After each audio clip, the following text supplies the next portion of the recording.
En plein cœur de l'Ardèche, non loin de la ville d'Annonay, se dresse un rocher majestueux surplombant la rivière Cance. La roche Péréandre. Ce lieu, à l'apparence imposante et mystérieuse, est enveloppé d'une légende qui traverse les siècles.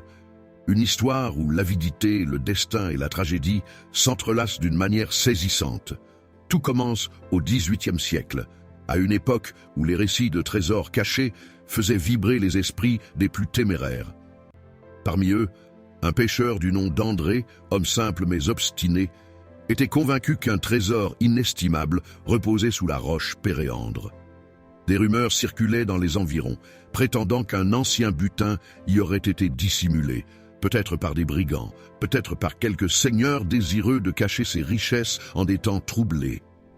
Obsédé par cette idée, André passait ses journées à scruter le rocher, à sonder les profondeurs de la Cance, espérant trouver un indice qui le mènerait au magot.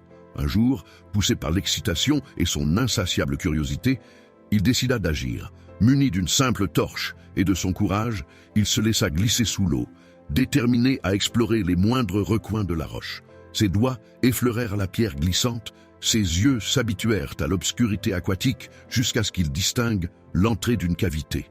Son cœur s'emballa. Il venait de découvrir une grotte cachée sous la roche. André s'y engouffra, espérant y trouver des coffres remplis d'or et de bijoux scintillants.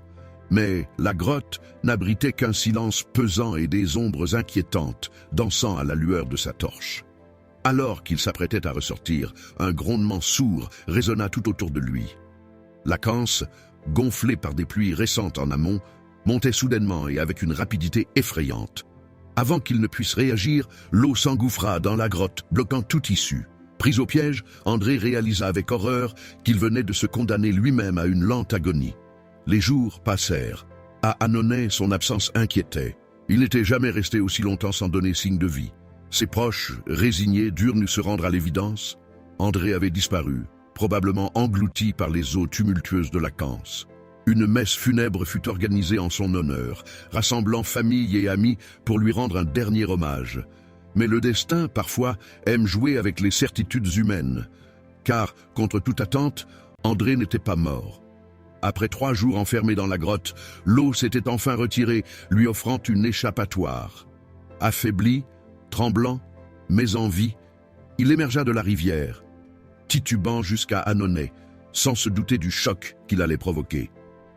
Lorsqu'il poussa la porte de sa maison, il trouva ses proches en pleurs, réunis autour d'un banquet funéraire dressé en son honneur. À la vue du prétendu défunt, les visages blêmirent, les cris fusèrent. Certains crurent voir un spectre revenu d'entre les morts, d'autres tombèrent à genoux, implorant le ciel.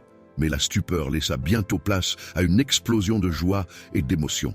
André était vivant.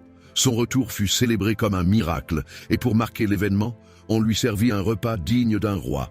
Affamé après ses jours d'enfermement et d'angoisse, André ne se fit pas prier. Il se jeta sur les plats, engloutissant viande, pain et vin à une vitesse effrénée. Sa faim était insatiable. Il mangea encore, sans prêter attention aux regards inquiets qui l'observaient, jusqu'à ce qu'un malaise le saisisse soudainement. Son souffle se coupa, son visage devint livide.